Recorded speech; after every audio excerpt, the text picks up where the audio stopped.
yes, this is your favorite show, Sports Unfolded, with your favorite hosts, Eric and Ron.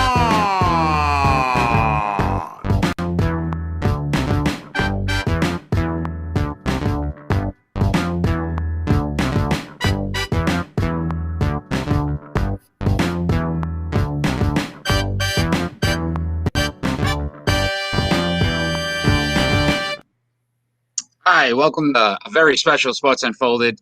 We're actually going live once again. We're going to attempt this for the second time, seeing it went so well the first time. So we're hoping we get some fans out there to watch. I am, as you can tell, not in studio. I am on location at we'll call it the Casa de Eric, the man cave. Ron is in studio. Ron, how you doing? I'm still at the studio. I still show up for work. Yeah, I know. I'm late. I'm taking a break. I mean, I think I'm getting too big. I guess that's what we'll call it. Yeah, and actually, of course, the producer's way out in Puerto Rico. Yeah, so he wanted to have a good time, and this is what we came up with. So, as usual, if you haven't watched in the past, we're a sports debate show. We talk about several topics.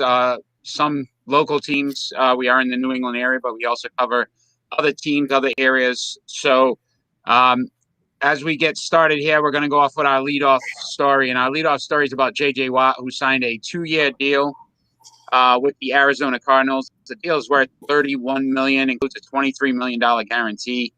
Watt is 31 years old, but he is joining his former teammate, DeAndre Hopkins, who got traded last season to Arizona. And they obviously have Kyler Murray, who's an exciting young quarterback. So I really, truly think that if you look at why he went there, there's a really good opportunity for him to win and win now.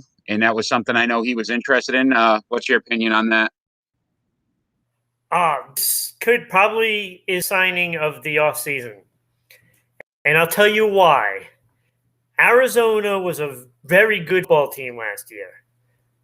They were just missing that one guy that could gather all that young talent on defense and make it solid. If you looked at their offense and the opponent time of possession, the time of possession for the opponent was a little more. It's like 2 or 3 minutes more per game. With Watt there, he's going to be able to dictate how that defense plays. And I think those plays that were close but not close enough become a dominant effect for the Arizona defense. Because you look at that team, I mean, they had Reddick, who had 12.5 sacks last year, and they had 2 players, Baker and Hicks, with 118 tackles.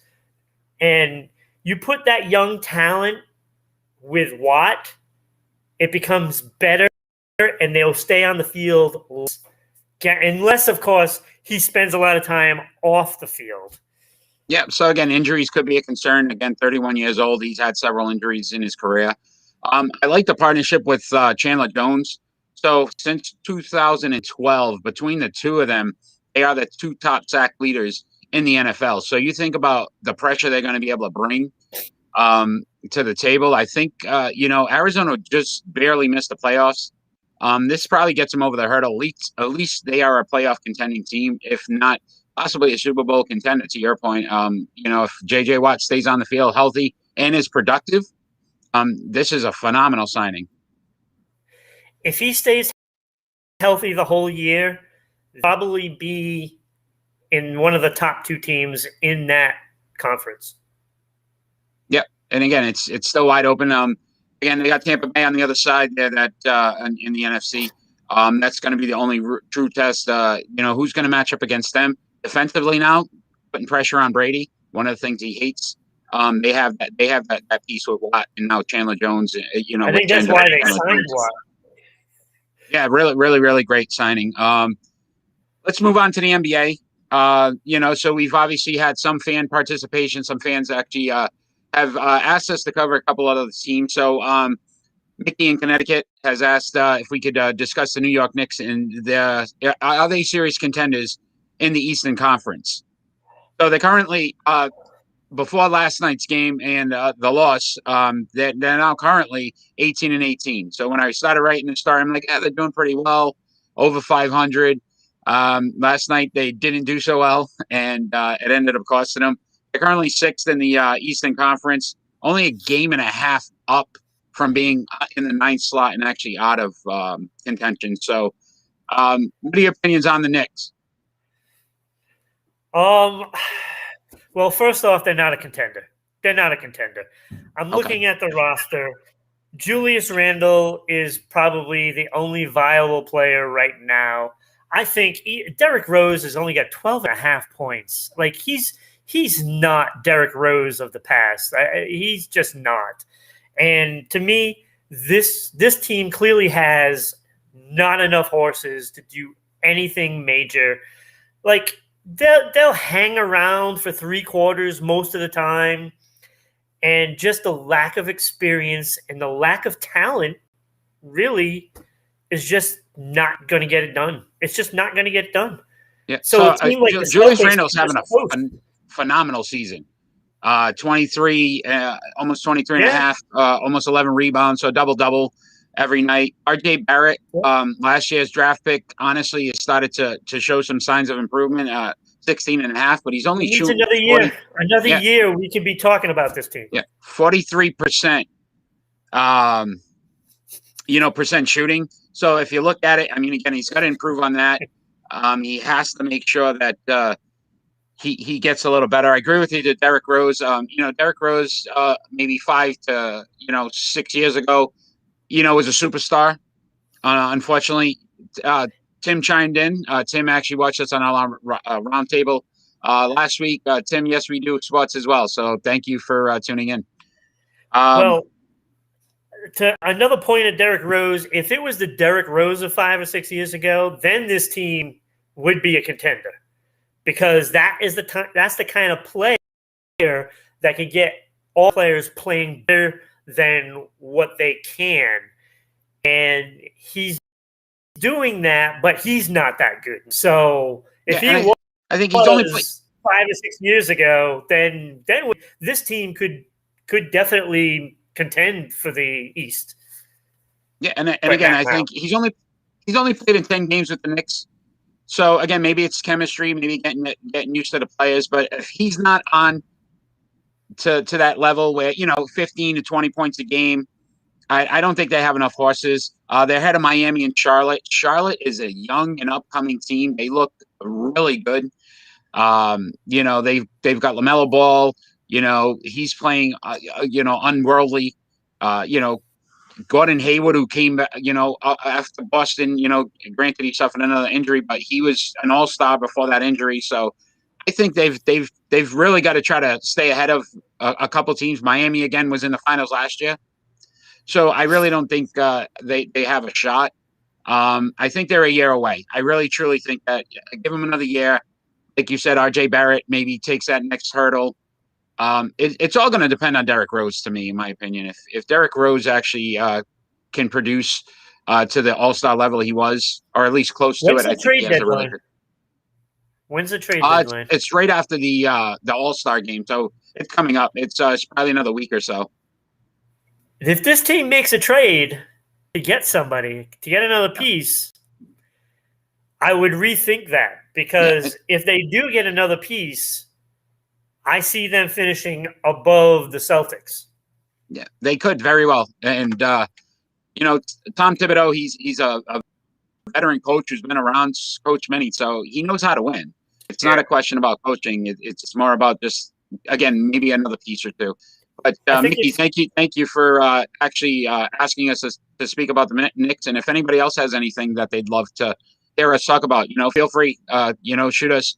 Plenty of opportunities at Facebook at Sports Unfolded, Twitter at Sports Unfolded, Rhode Island Broadcasting. Anytime you want to just like the page, send us a message through that. Send us a message as you're watching the live streams or actually the show, and we'll be happy to try to answer those questions. We're on every Friday night at 6 p.m. on YouTube and Facebook as well. So a lot of ways to watch and a lot of ways to interact with us.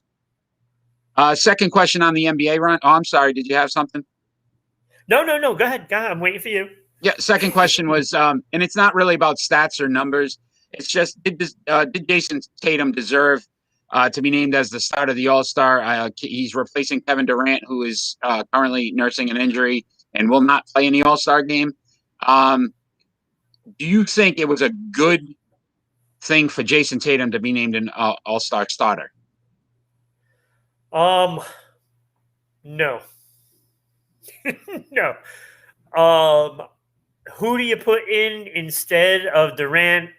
I don't know, but I don't think he should have started. Yeah, I don't.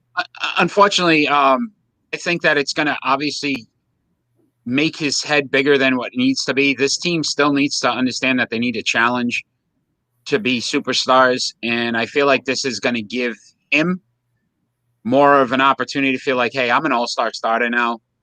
Your team's barely over 500, and I don't think that gives him the motivation he needs to say, hey, look, I still got another level or two to go up before, I should be considered an all-star starter.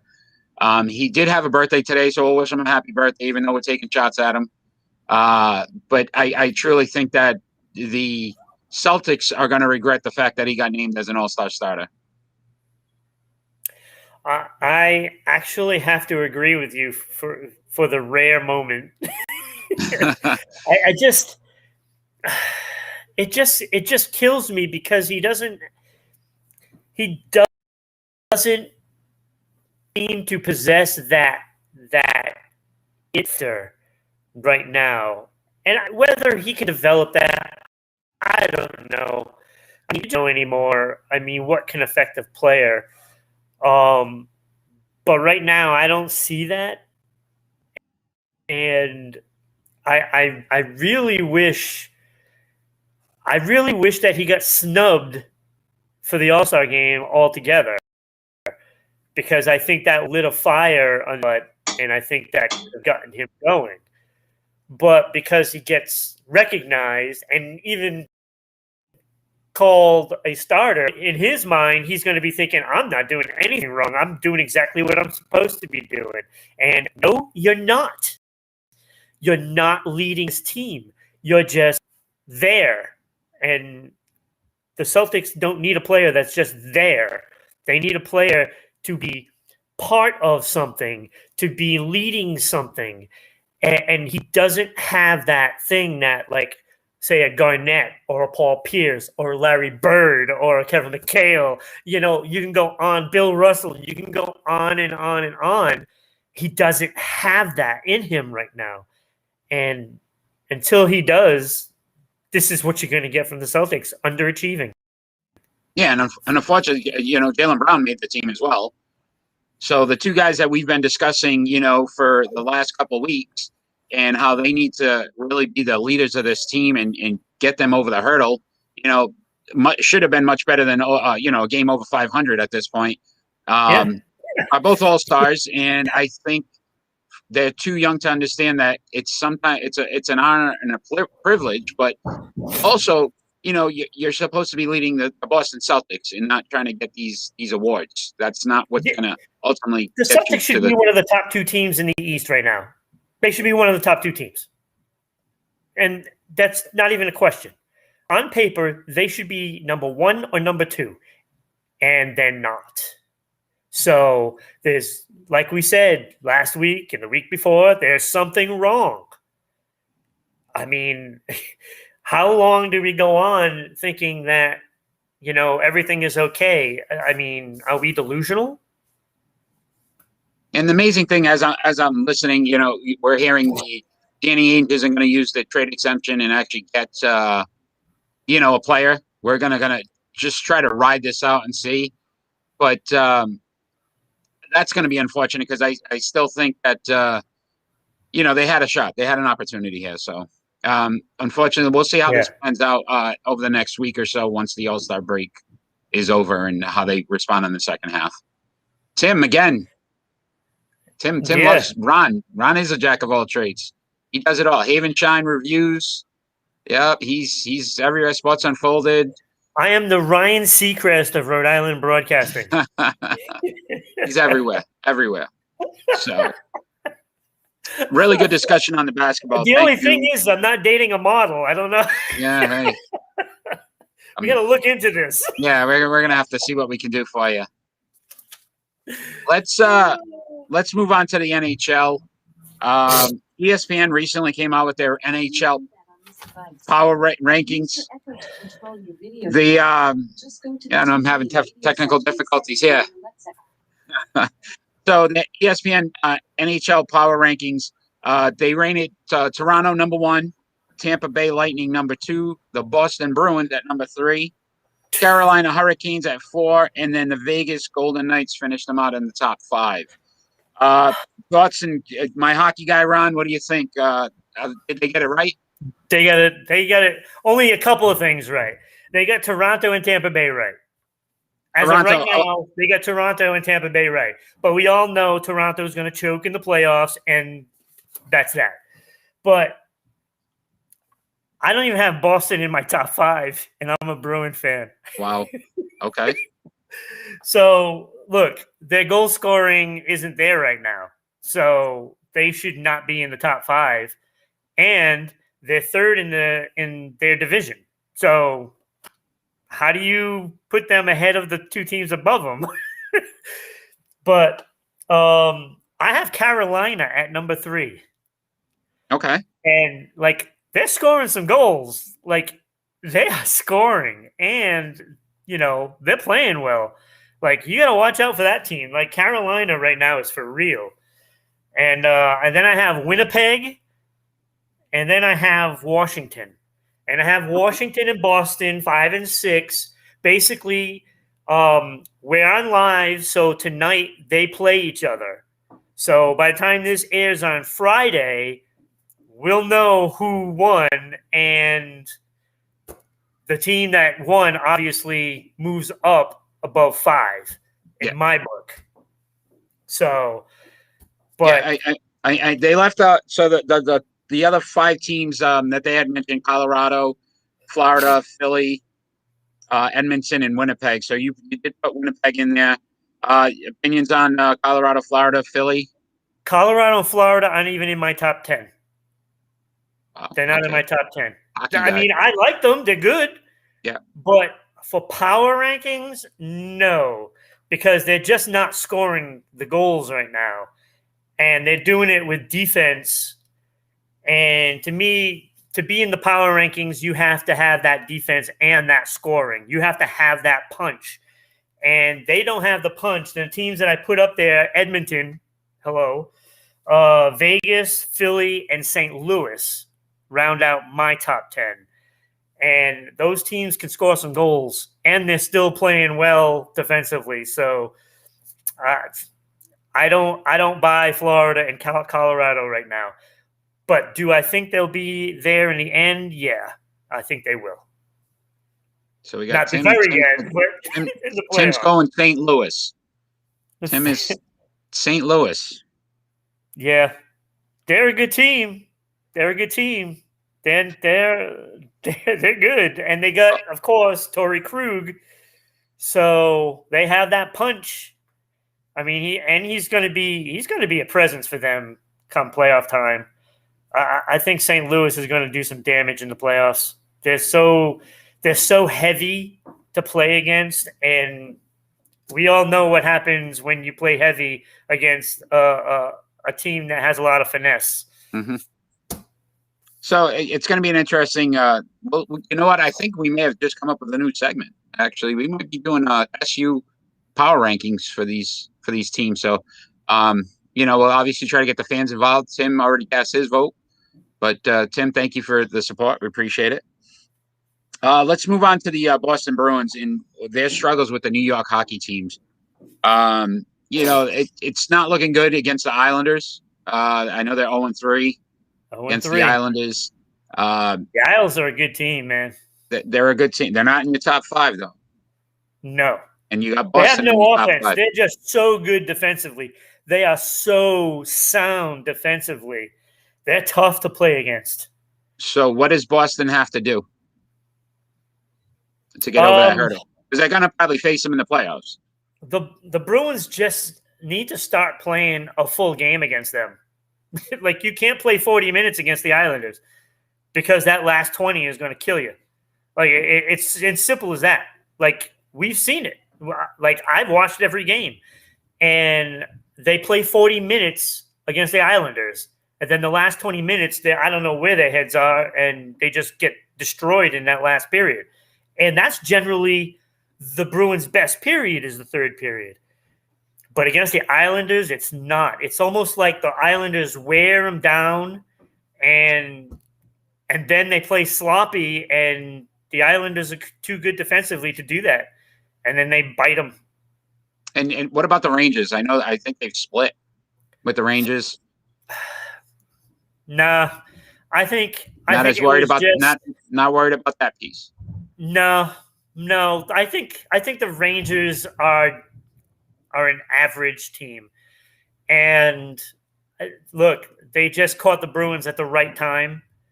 You know, they just got blown out by the Islanders, so I think the Bruins came out strong, you know, in that game, and then they just took it for granted, like, okay, we can turn it on at any time, and then they never did, and they got spanked. And then they came out the second game and said, okay, let's play our game from now on. Yeah.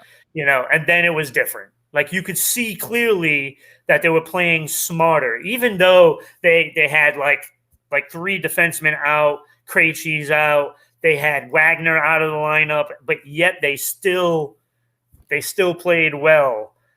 And if all they have to do is just play their game. If they play their game, they're the best team in the league. Like, I truly believe that if they play their game, the Bruins are the best team in the league. They just got to play their game. They have to work. They can't just turn on a switch, because sometimes that switch doesn't just turn on. Yeah. Yeah. No, I agree with you. You know, Boston's always in contention. So it's just a matter of, you know, how they play those games each and every night. It's going to make the difference. So obviously we want to thank everybody that's tuning in live. We are doing a live broadcast here with the Rhode Island Broadcasting. We are also available on Facebook and YouTube every Friday night at 6 p.m. Do follow us there as well. Make sure you're commenting on our Facebook page at Sports Unfolded, or also on Twitter at Sports Unfolded. We'd love to hear from you. We do have some interesting comments coming in tonight. So today, actually, so Tim has been a big supporter. So Tim, we want to continue to thank you, because it's always nice to hear from our fans.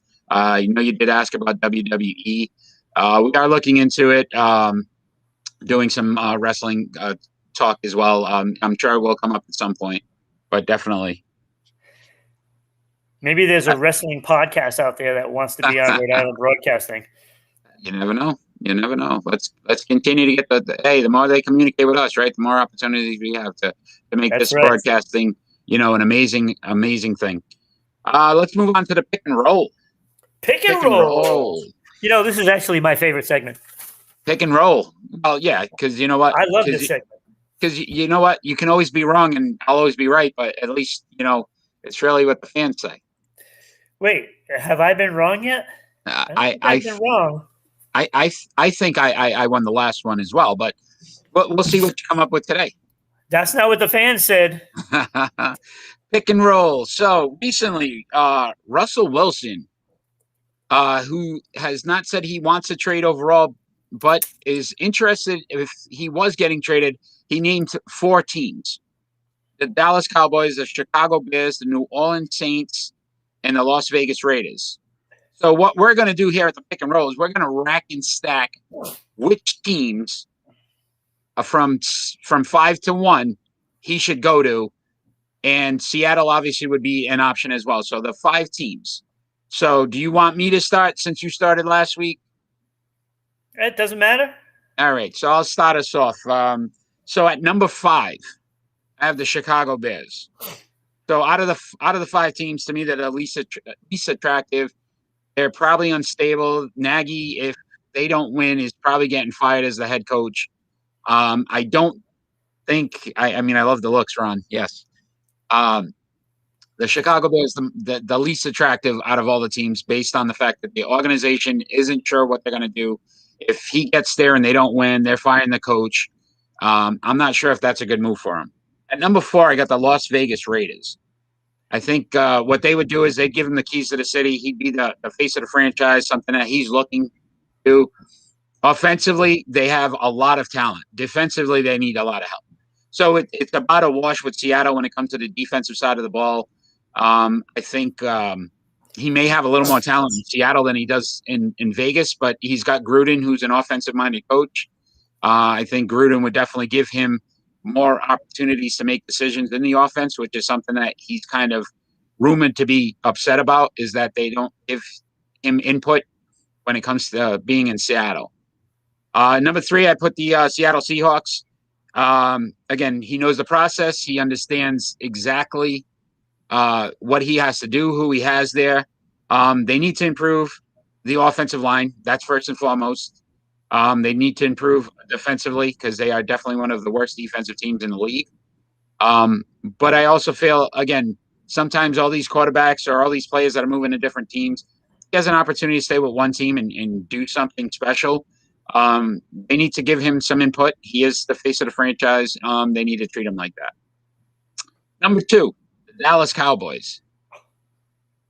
And the reason why I said the Dallas Cowboys is for a couple reasons. They've got Amari Cooper. They got Ezekiel Elliott. So I think they've got 2 stable offensive pieces that I think will definitely help him. But I also feel like marketing-wise, if we really look at what Russell Wilson's done with the NFL, he's been a stand-up guy, really hasn't gotten in trouble, really has, been the face of the league.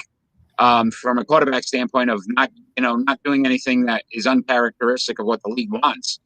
But marketing wise, he really hasn't had the opportunity because he's not in a big market team. Seattle, as good as they are, isn't a big market team. Dallas gives him that opportunity.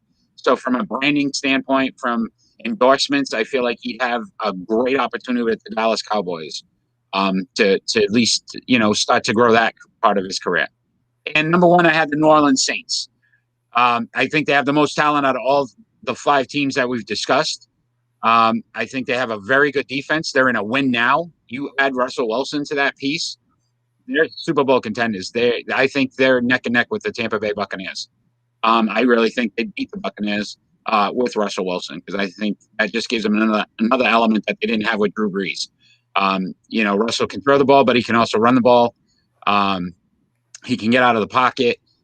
He's got Michael Thomas. He's got, Kamara, superstar, offensive players. So to me, that would be my 5. So New Orleans, Dallas, Seattle, Vegas, and Chicago. What do you think, Ron? What do you got? Let me hear. Has Breeze retired? Not officially. Most reports are that he is going. I highly doubt he'd be back. All right. So number 5, I had Dallas. Okay, you don't want to go to Dallas. I'm sorry. First of all, because all the fans love Dak Prescott, you have Jerry Jones. That is the reason not to go to Dallas. Jerry Jones is just going to stick his nose in there, and he's going to disrupt the team all the time, like he has for years. When do they win playoff games? They don't. Why? Because it's Dallas. Why this is America's team, I'll never know. It's just disarray because of Jerry Jones. And I'm sorry, I wouldn't go there just because of how they've treated Dak Prescott. And Dak Prescott is a quarterback of color. And he's getting treated like this. I'm sorry, Russell Westbrook is no different. He's going to go down there and he's going to get treated the same. So that's my thought about Dallas. I would not even consider it. What he should have put on that list was New England Patriots is what he should have put on that list. Number 4, I have Vegas. I mean, come on. We agree with that one. Defense, you said it yourself. The defense is the reason not to go there because you're not going to win. You're not going to win. You might get to the playoffs, but you won't win the playoffs with that defense. So you explained Las Vegas Perfectly. Number 3, I have New Orleans. And I have New Orleans is because, if he does decide to go there and then Drew Brees says, hey, wait a minute, I don't want to retire. So what do you think they're going to do? They're going to start Drew Brees. So I'll trade him. They won't trade Brees. They won't trade Brees. Because they're going to look at it like Tom Brady. It's like, oh, we can't do that now. Look what they're going through in New England.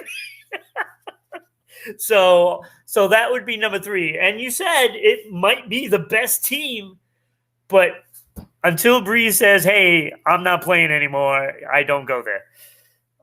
Number 2, I have Chicago. And I have Chicago because this is a team that I thought underachieved last year. I think they have the tools, both on offense and defense. It isn't as good as New Orleans, but it's right there. And a quarterback with that experience and that good, he's talented, I think could really tip the scales over the way that they need to have it done. And that would be the team, other than number 1, stay in Seattle. What the heck are you doing? Like, why are you going to try to go to a team that might not have all the pieces that you have? You have the pieces. Play. You blew a chance throwing the ball instead of just running it. You had another Super Bowl in your hands. You have the team already. Stay in Seattle. That is the best option. The best option. So we disagreed on most. I think we only had Vegas as the same. Yeah, that was the only one they're saying. That's pretty funny. And Tim agrees with me. Yeah, Tim loves you. So no matter what, I know. You haven't been wrong in Tim's eyes yet. What I would say is this: the only thing I agree with you, Chicago's defense. I think you're right, spot on. They rank in the top. I think since Nagy's been there in the top 5. Yeah. So defensively, they're very and they have that talent on offense. To me, they're just like New Orleans, just without the experience. Yeah, I might have bumped them up. I probably put them ahead of Vegas, then maybe 4 over 5. But I still don't think, from a marketing standpoint, Dallas would be so good for him. Yeah, I'm not worried about marketing. I'm worried about the actual team. Financially, those guys sometimes they've got to look at that piece as well. Yeah, well, all right. Let's stick with the NFL. Let's talk a couple of things here. So first question would be, is the Tom Brady effect good for the NFL? So what the Tom Brady effect is players going, to teams just to try to build a super team, similar to what the NBA does now, where, James Harden went to, New Jersey because he wanted to make sure. I love Ron. Hold on. I gotta read this one. I love Ron, but you're more Okay. Sorry, Ron. There we go. Yeah. Thank you, Tim. Finally. Well, we'll see who's right, though. We'll see who's right. So the Tom Brady effect, players going, to try to build a super. So Tom, when he went to Tampa Bay, gets Antonio Brown, gets Rob Gronkowski, gets Fournette. You're starting to see now a lot of these quarterbacks trying to bid to where they want to go, what teams, what players they want to bring with them. Is it good for the NFL? Absolutely not. This is, I've been wanting to say something about this for a long time. With the NBA, I hate it. I hate that these players are now dictating where they're going and what team they're gonna stack and win a championship, because that's all it is now. It's all it is. It's reversed collusion. They were pissed off when the team started doing stuff like this, and now they're doing it and they're getting away with it, and I hate it. And this is why I really don't like the NBA, because basically the players are dictating who wins the championship. So, I'm going to go here. So you go there and you go there and we'll win the championship. That's crap. That is horrible, and it doesn't belong in sports. Not for the owners, not for the players either. And it should work both ways. And now the NFL is going to go this route, and it's going to be terrible. Football will be ruined. So it was funny because as I started to think about it, and I'd love to disagree with you, and I can't. it was funny because as we were in studio last week and you had your Stephon Gilmore jersey on, and I said it's so hard nowadays to even buy a jersey. Like as soon Right. as you think you have a young superstar, a young quarterback, or a young running back, or wide receiver, and you're like, oh, this is going to be the guy for the next 10 years that I can root for. I'm going to buy Right. his jersey. I'm going to be supportive. 3 years down the road, you know what? I don't want to be here anymore. I like so and so better. We were at the Pro Bowl together. We had a good time. I'd really like to play for him Yeah, or that's what with it's him. becoming. And it's a shame because as much as I'm a New England Patriot fan, and seeing Tom Brady be successful in Tampa Bay, yeah, I know there's a lot of Brady fans out there. As a New England Patriot fan, it should have broke and ripped your heart out because that's our quarterback. That was our quarterback for 20 years. And Yeah. you rooted for him every Sunday for 20 years. And then I have to watch him go somewhere else, and we can blame whoever we want to blame. But the way the industry is set up now and the way things are going, this is going to be more consistent. We're going to see a Russell Wilson, who's the best quarterback in Seattle Seahawks franchise history, go to another team because he didn't get enough input on offensive schemes. Yeah. You're going to have a Dak Prescott who's playing for the Dallas Cowboys, who honestly has done more for that franchise in the last 5 years than they've been in the last 20. And he's going to end up having to go somewhere else because they refuse to sign him. Like it's just getting out of control. It is. And like, I really hate this. Like, I hate it because, like you said, you can't buy a jersey anymore because they're going to be gone in 2 years. It's to the point where it's ridiculous. There is no such thing as a franchise anymore because of this. It's like you got players all across. Like, remember the days when Phil Simms? Okay, what the Giants. Okay, Terry Bradshaw, Pittsburgh. This is what you know. Troy Aikman, Emmitt Smith. You name a player, they were with that team forever.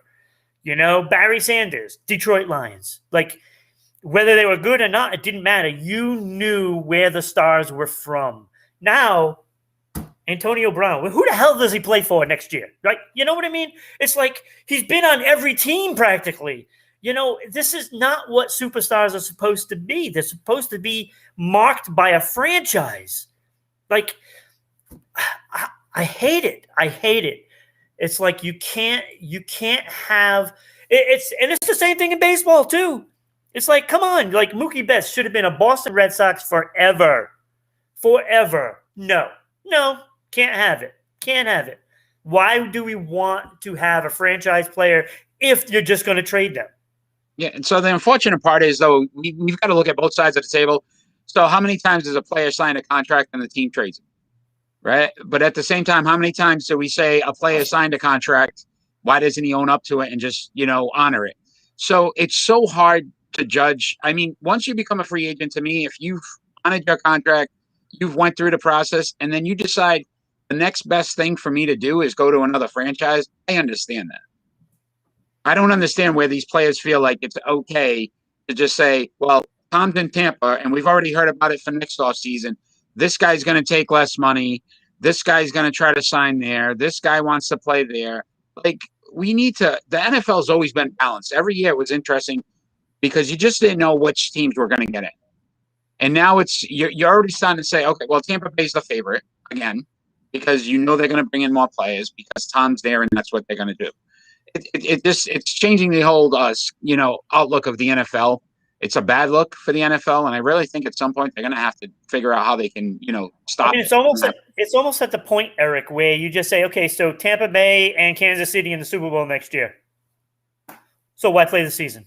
Yeah, it's almost at that point because, like, when you look in the NBA, who's going to win the championship?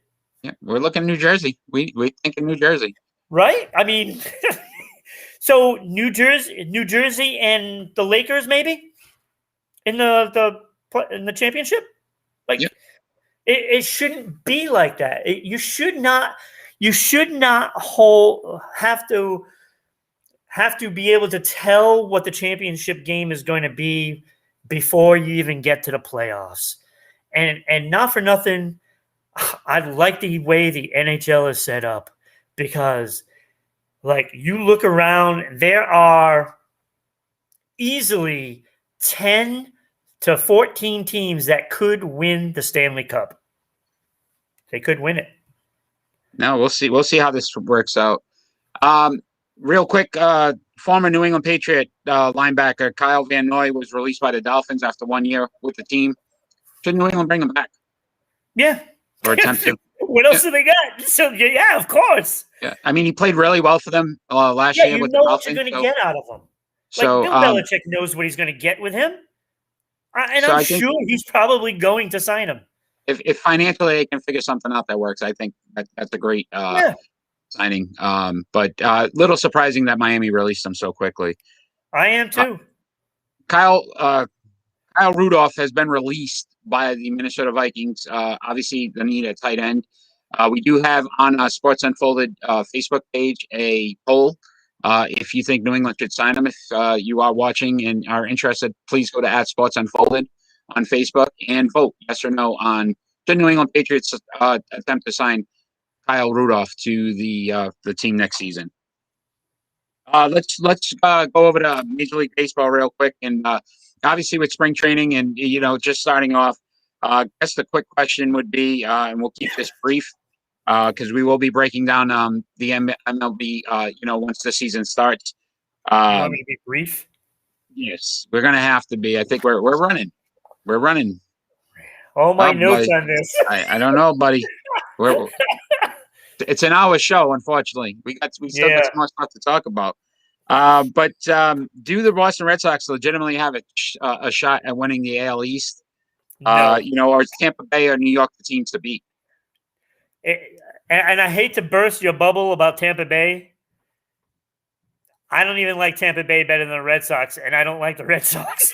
Yeah, they lost Snell, they lost Martin, but they do have Kevin Cash, who's probably one of the best managers in baseball. I mean, if you think about what he's worked with Tampa Bay, sometimes that experience does come in handy because Tampa Bay's never really had superstars. They've had good players who they've ended up, making them better as a manager. So I agree. I don't think Boston's actually going to be there. Look, like I did the numbers. I went position by position, looked at everything, and I like the Yankees are far and away better than anybody in that division. Anybody. The Red Sox are a distant second, but they're way ahead of everybody else in that division. But what about Toronto, though? Toronto. I looked at Toronto, and I like the lineup. Springer. That pitching staff is terrible. Right. Terrible. So just because of the pitching staff, that's not going to hold up. It's not going to hold up. So I just think the Yankees are just far superior than anybody in that division. And we'll just say that the wild card is not coming out of this division. No, yeah, you're right. It's not happening. Right. Yeah. Again, Yankees. I agree. Are the best team in the AL East. I mean, you started out with talent. Cole and Kluber. I mean, come on, that's not even fair. So again, health, and we discussed it last week. Health's going to be the biggest obstacle for them. If they stay healthy, that team wins 100+ games. It's just going to be a matter of health and them, continuing to drive that. Yeah, best catcher, best first, best catcher, best outfield, best Sanchez starting pitching, best second baseman. Right down the list. Yeah. So again, health in the bats. Not the healthiest bunch, though. No, and the bats definitely have to continue to produce. If you are joining us, we are live. We are live here today on Rhode Island Broadcasting on YouTube. Please make sure that you like the page. Make sure that you like and comment. We've had several comments already today. Tim, always one of our biggest fans. We appreciate it. Do follow us on Twitter and Facebook @Sports Unfolded. We look forward to hearing your comments. We do have polls posted, so you have an opportunity there to vote on some of the topics that we are discussing, and also to comment on who wins some of these debates. Today hasn't been too many debates other than our pick and roll, which definitely we were completely different on. So, let us know who was right. Who do you feel had the best opportunities to win that debate there? We're going to move on to our face-off. Our face-off actually today is about Major League Baseball. And should the MLB you have a universal DH? DH. Why don't we ask Tim? Tim, who would you like to vote for a DH universally? And who would you like to argue against having a DH? Let's see if Tim can chime in for us. Hopefully.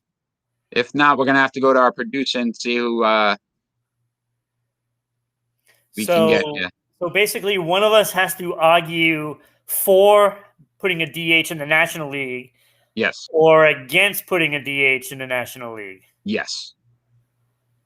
So maybe Tim. Interesting. Come on, Tim. Ron against. All right. Yeah. So, Ron, you are against having a DH in the National League. I think I'm first, too, aren't I? I think you are. So let's see what you got. Whenever you're ready, you'll let me know.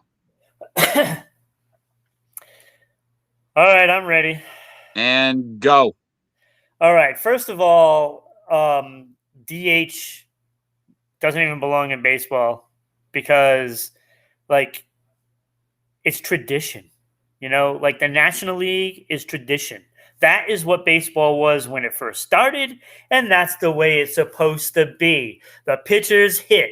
So if you get somebody up at the plate and you want to brush them back or throw a ball at somebody, you got to remember you're going to be up in the batter's box, come around that rotation in the lineup.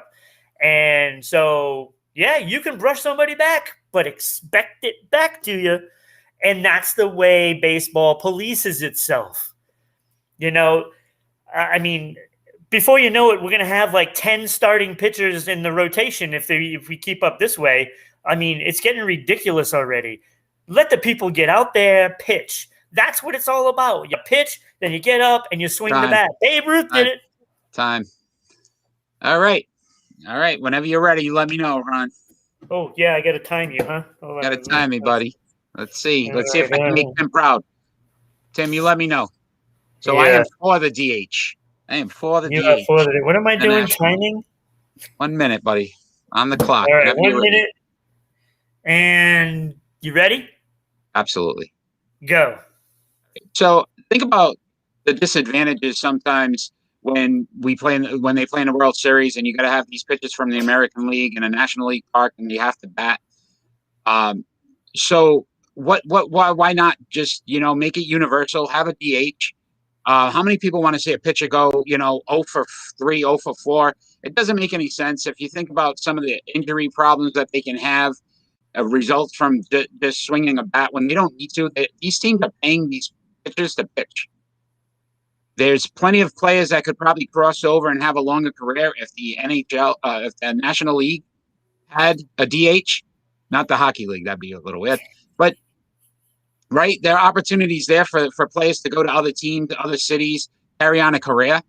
You can't do that now. You only have a handful of teams. You have 16 teams that you can play for as a DH. Some of these guys are a little older. They may not be able to play positions, but they can definitely hit. They can definitely still swing a bat. So, great debate. I love it. Great debate. As the fans, we ask that you continue to vote. Let us know who you felt won. Tim, yeah, so, I hope I made you proud. If you need a DH in the NHL, you let us know. You did call Russell Westbrook. Russell Wilson, Russell Westbrook, by the way, just so you know. I did? Oh, yeah, so I thought I knew I was going to do that.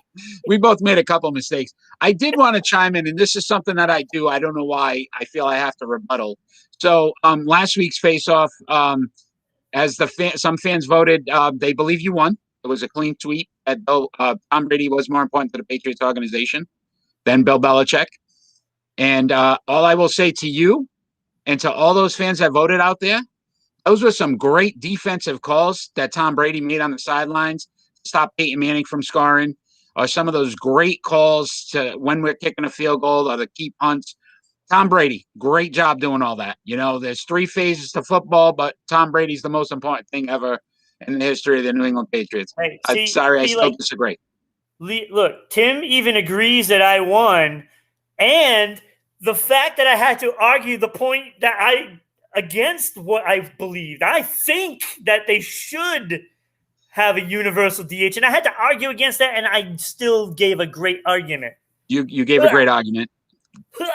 Tim, I'm sorry I didn't make you proud on that one, buddy. Yeah, that was probably one of my better arguments, but no, I agree. Should be a DH across the board.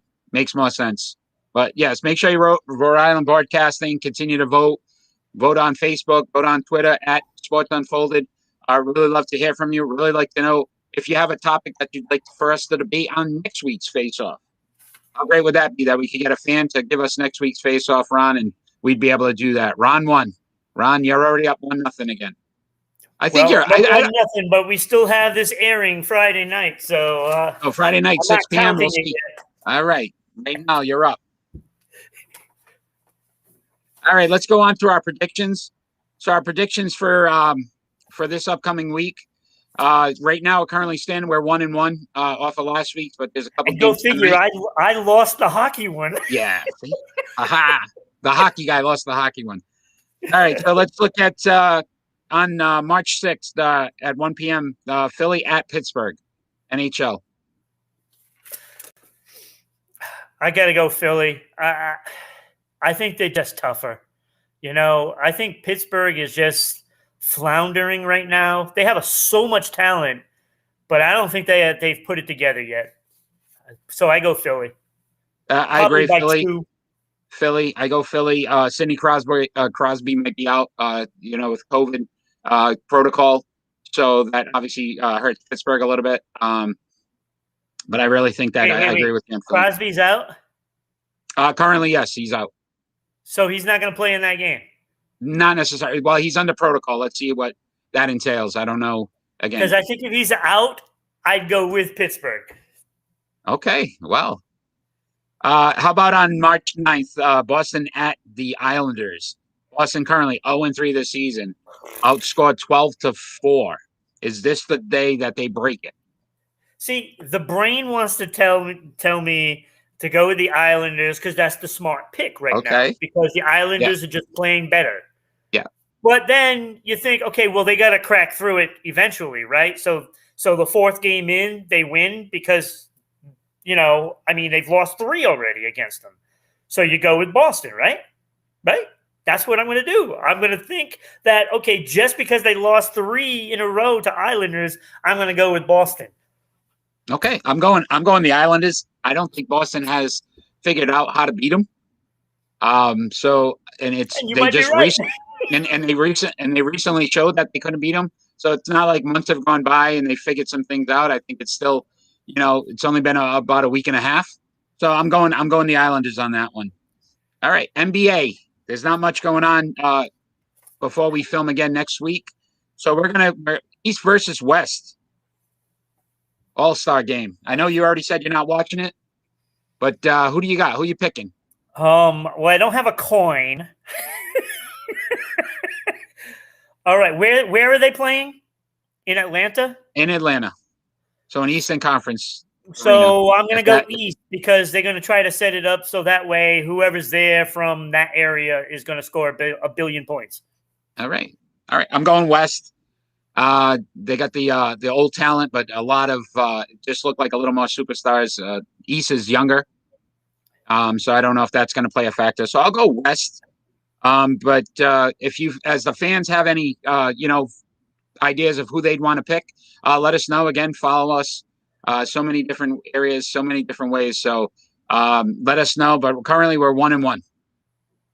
But let's look at. Watch Tatum go off and give us a reason to think that he was great. Yeah, and then you know what'll happen? We'll go sub 500 the rest of the season and blame. And then he'll go 1 for 14 in the next game. Yeah, with Boston. Yeah, that's. I'm with you. I'm not afraid to watch because if I see him do that, I'm going to be really upset. All right, so let's go into our final thought. Final thought is just, again, anything that it may not just automatically be about sports. It could be about anything that's going on in the world, what's happening. I went first last week, so I'll go Yep. last this week. So, Ron, you're up on your final thought. All right, I want to expand on this build your own team idea that runs rampant in the NBA.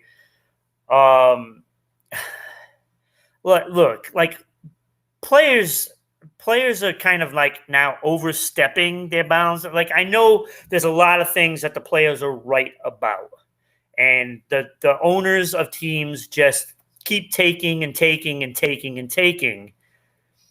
But it isn't right that the players are allowed to basically get together with a group of friends that play in the league and say, hey, let's all play on the same team next year and win a championship. Like that's not sports.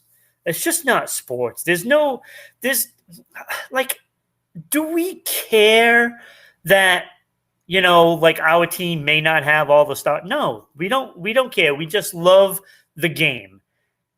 But we don't like the game when you're going against a team that is just stacked because the players want it to be stacked. And it isn't right. It isn't sporting at all. And it just shouldn't be allowed. And I keep hopping on that. And I really want some sort of collusion rule to be against that as well. No, great point, Ron. Thank you. Mine is on James Harden. James Harden is returning to Houston tonight. His first game since leaving the team. And I know our instant reaction as a fan is that we want to be upset. To Ron's point, with these super teams and what they build. But we also got to remember as fans that the good times of what they brought, what he meant to that organization, how at some point that organization deserved to give him better players around him to honestly help him win a championship. He's one of the top NBA players. And yet somehow they always didn't get him a piece or a couple pieces that would have actually got them over the top. So the organization is just as much to blame for him leaving. He went to a team that he feels gives him the best opportunity to win a championship. A lot of these guys play their entire lives to win a championship. That's why they're playing these sports. It's the organization's, opportunity to provide that to them and help them get to that point. That didn't happen with James Harden. I may not be a huge James Harden fan, but I really feel like he deserves a standing ovation when he gets back to Houston tonight. Because, again, that team, if you see what they're at now, I think they've lost 12 straight, 13 straight. He single-handedly made that team a playoff contender and possibly an NBA Finals contender every year. Let's remember that. And not, that he left to go to a greener pasture with a team that was willing to put players around him. So, good luck, James. I hope the fans in Houston, any of them that are watching, think about what you're going to do before you actually do it. He deserves a standing ovation. Well said. Thank you. That's pretty much going to wrap it up for tonight's show. Really appreciate all the fan participation. Tim, you've been amazing today. Really appreciate all the feedback. Tim, make sure you tell your friends about us. Rhode Island Broadcasting, Sports Unfolded, a lot of great shows on Rhode Island Broadcasting. We are on every Friday night at 6 p.m., YouTube, Facebook. So really good opportunities. Real snippet next week, we will break down the NBA All-Star. So that's something to look forward to next week. So if you do tune in next week, expect some basically NBA All-Star talk. Let's see how that goes. And once again, I want to sign off by just saying thank you so much for all the support. We appreciate it. Kel, great job from Puerto Rico. You really helped us out today by making sure that we didn't miss a week. So we appreciate it. We appreciate the fans. Everybody have a great night. Have a good one.